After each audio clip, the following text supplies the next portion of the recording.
நயினார் நாகேந்திரன் அரண்டு மிரண்டு போயிருக்கின்றார். இது ஆன்மீகவாதிகள் ஆட்சி என்று நிரூபித்த பெருமை திராவிட மாடல் ஆட்சியுடைய நாயகன் மாண்புமிகு முதல்வர் அவர்களை சாரும்.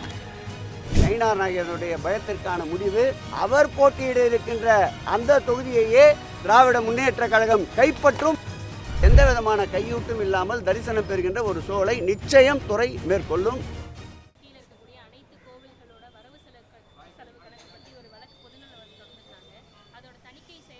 நிச்சயமாக தெளிவாக அன்றைக்கே நீதிமன்றத்தில் எடுத்துரைத்திருக்கின்றோம். சிறு சிறு திருக்கோயில்கள் 10,000க்கும் மேற்பட்ட திருக்கோயில்கள் ஒரு கால பூஜை திட்டத்திற்கு கூட அந்த திருக்கோயில்களில் வழியில்லாத சூழலில் இந்த ஆட்சி ஏற்பட்ட பிறகுதான் 1 லட்சம் ரூபாய் என்றிருந்த வைப்பு நிதியை 2.5 லட்சமாக்கி 19 திருக்கோயில்களுக்கு விலக்கேற்ற கூட 19,500 திருக்கோயில்களுக்கு விலக்கேற்ற கூட வசதி இல்லாத திருக்கோயில்களில் விலக்கேற்றிய பெருமை இந்த திராவிட மாடல் ஆட்சியை சாரும். அந்த 19,000 திருக்கோயில் பணிபுரிகின்ற அர்ச்சகர் மற்றும் ஊழியர்களுக்கு 1000 ரூபாயை வழங்கிய ஆட்சி இந்த ஆட்சி. அந்த வகையில் அவர்கள் குறிப்பிட்டு கூறிய 1000 ரூபாய் கூட மாதத்திற்கு வருமானம் இல்லாத கோயில்களை குறிப்பிட்டு கூறினார்கள். நாங்கள் தெளிவாக அதற்கு கவுண்டரை ஃபைல் செய்ய இருக்கின்றோம். அதில் அனைத்து விவரங்களையும் தெரியப்படுத்த இருக்கின்றோம். இந்த ஆட்சியை பொறுத்தளவில் ஒளிவு மறைவு எதுவும் இல்லை. அனைத்து கணக்கு வழக்குகளும் நாங்கள் கணினியிலே டவுன்லோடு செய்கிறோம். எப்போது வேண்டுமானாலும் யார் வேண்டுமானாலும் பார்த்து கொள்ளலாம். முழு விவரத்தை நீதிமன்றம் கோரிய அந்த தினத்தில் அஃபிடவிட்டாக ஃபைல் செய்ய இருக்கின்றோம். அரசிடம் ஒளிவு மறைவு இல்லை அப்படின்னு நம்ம சொல்றோம்.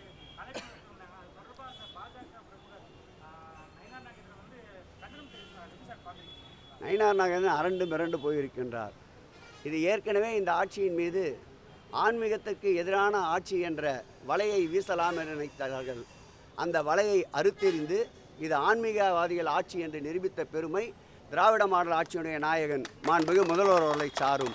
தற்போது அவர்கள் விடுத்த அழைப்பை ஏற்று அதில் கலந்து கொண்டால் அவருடைய பிம்பம் முழுவதுமாக இடித்து தரைமட்டம் ஆக்கப்படும் என்பதால் பயத்திலே அவர் விடுகின்ற அறிக்கை எப்பொழுதும் போல் மாண்புமிகு முதல்வர் அவர்கள் ஏற்கனவே அவருடைய திட்டமிடல் பயணத்தில் மாறுதல் செய்ய முடியாத சூழல் இருப்பதை அன்றைய தினம் இந்து சமய அறநிலையத்துறையினுடைய கேரளா மாநிலத்துடைய அமைச்சர் வாசன் அவர்கள் சந்தித்த போது தெளிவாக எடுத்து கூறியிருக்கின்றார். நானும் நம்முடைய அமைச்சரவையில் இருக்கின்ற தியாகராஜன் அவர்களும் அந்த நிகழ்விலே பங்கேற்க இருக்கின்றோம்.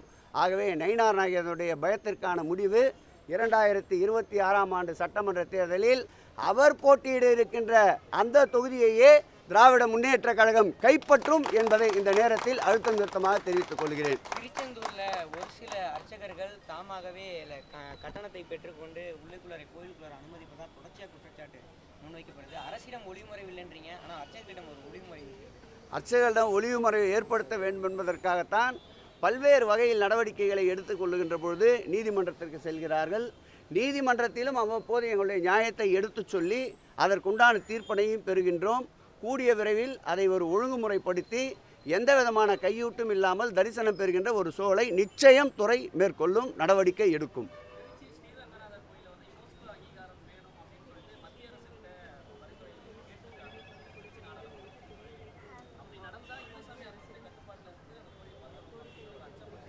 இல்லை, அதை நானும் ஊடகத்திலே பார்த்தேன்.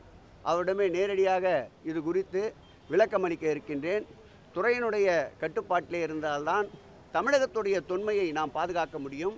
பல்வேறு திருக்கோயில்கள் அப்படி ஏஎஸ்ஐயிடம் இருக்கின்ற போது இதுபோன்ற செய்திகளை மேலும் தெரிந்து கொள்ள எங்களது யூடியூப், ஃபேஸ்புக் மற்றும் ட்விட்டர் ஆப்களை சப்ஸ்கிரைப் செய்யவும்.